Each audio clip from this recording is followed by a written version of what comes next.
I am an atheist, and I've probably been one for at least several decades. And out of the blue, a couple of years ago, I experienced what I think can fairly be called nirvana, or perhaps heaven, if you will. And the only thing I came away with was a deep sense of annoyance. And when I say nirvana, I mean a state of mind or being not triggered by anything I couldn't remember or detect. And I don't drink alcohol, and I don't do drugs. I'm not. Well, why not? Well, after this, right? Well, I should have, right?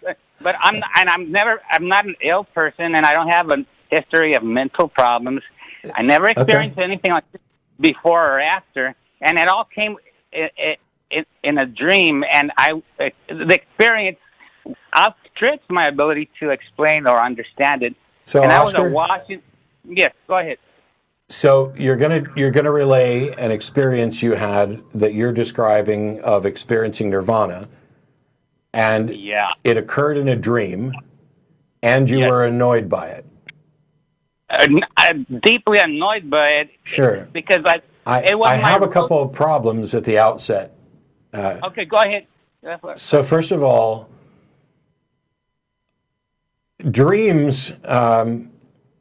Well, if something happened in a dream and I don't know that I could ever call it nirvana, but I'll let you describe what it is and why you think you got there.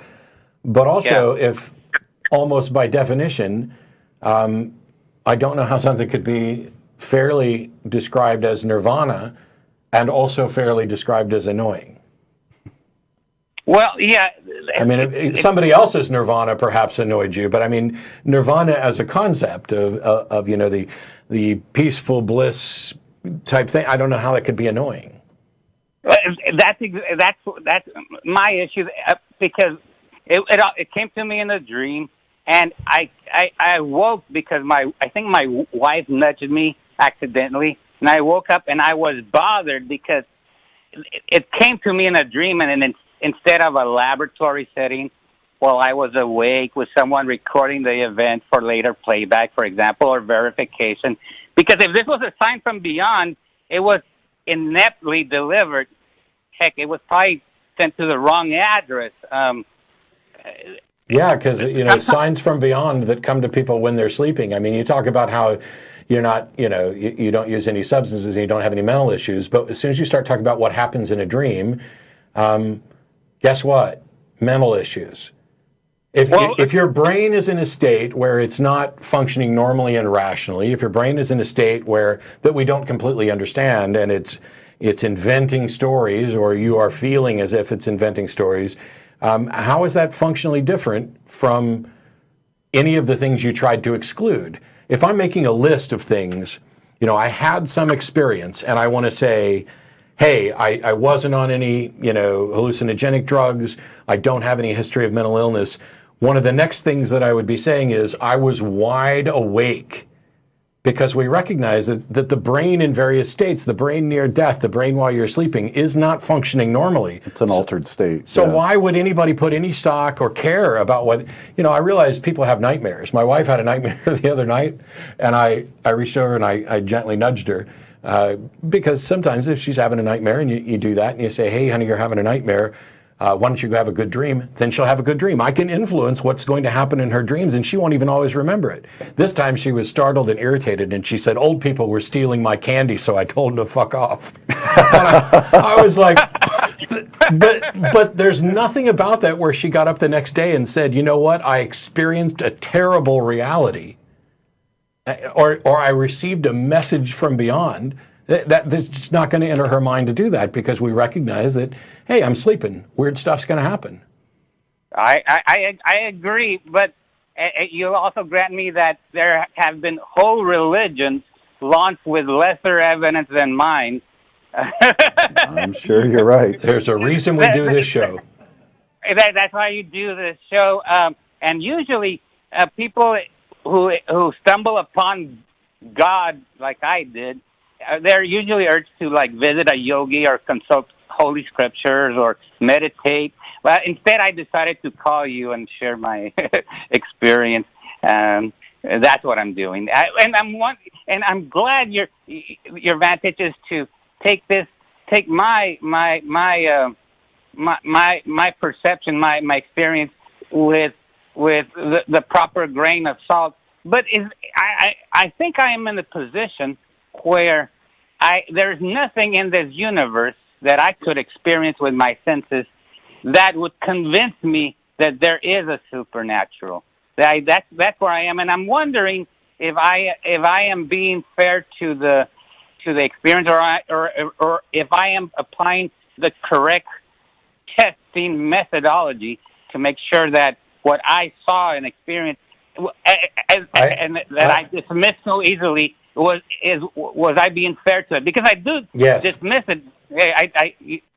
What would be unfair would be to say, I know that this is impossible and there's never anything that could possibly change my mind. That would be unfair. That would be a pronouncement that you have sufficient information that you can determine that, nope, this is not possible, this is never going to change my mind.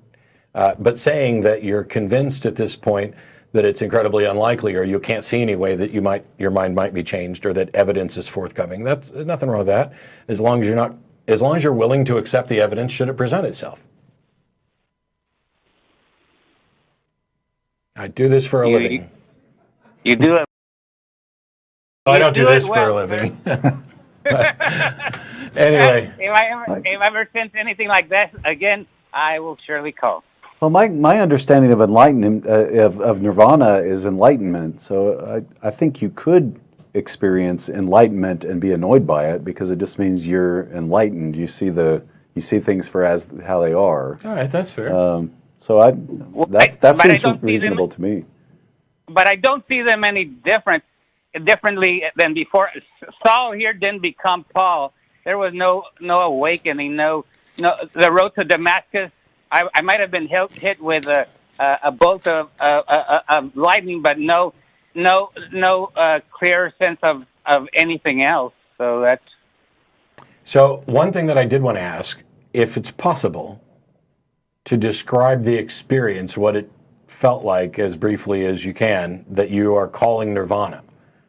Because what I'm saying is, my point is, I could have all kinds of experiences that might be what somebody else might call Nirvana, but I wouldn't even know, like when this happened, whatever experience, I wouldn't know how to label it Nirvana, and I don't know why I would want to. First of all, the very second I awoke, I was annoyed, just because the memory quickly started to fade.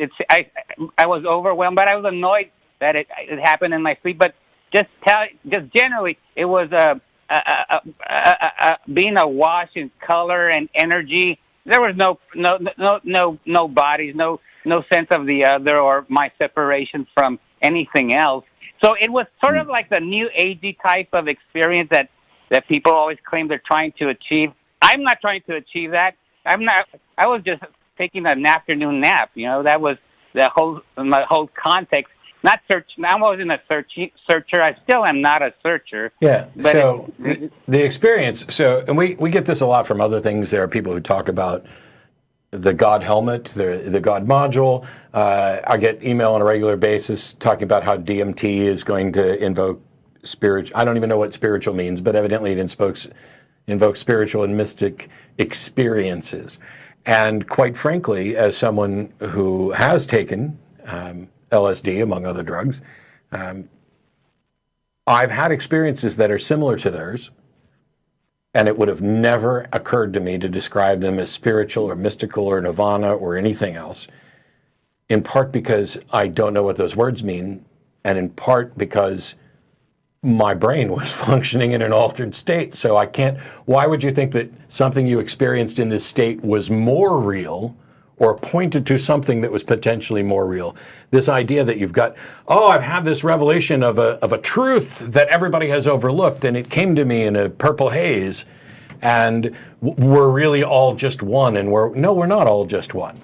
It's a cool sentiment on occasion to talk about how we're all in this together and we're all one.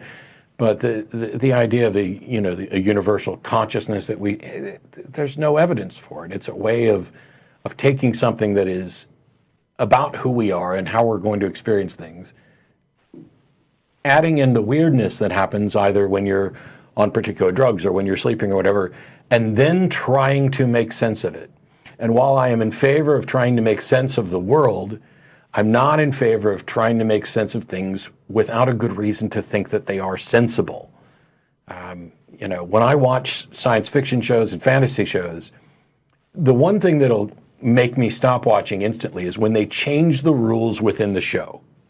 If things work this way and it's magic, if I'm watching Harry Potter or Star Trek or whatever, as long as they stay consistent within their system of rules, I can enjoy it because I build this little framework of this is what this universe is like, and that's fantasy. And as soon as they break that, the walls shatter and I realize, they're no longer playing by their own rules, and now none of this makes sense because as soon as you break this rule, every storyline you had before, now there's a big plot hole in it because there was another solution that you didn't, propose. I think the same thing's true when people try to find meaning and purpose in things without a demonstration that there is, in fact, the sort of meaning and purpose they're looking for. By the way, the meaning and purpose I found in the last 6 months or so has come not from that experience, and I only remember it, and I only recall it because of your show. So my sense of my place in this existence has been grounded well, I think, largely because of your good efforts on this show. So I thank you for that. Well, thank you. Keep enjoying your dreams. Maybe don't spend so much time trying to figure out what they mean. I will do so. Thanks, Oscar. Thank you. Okay, thank you. Bye. Everybody's had. I almost wish that he should maybe call back and talk to Tracy at some time because I'm thinking, lucid dreaming and all the things that Tracy's spoken about many times. She's done a lot of stuff surrounding dreams.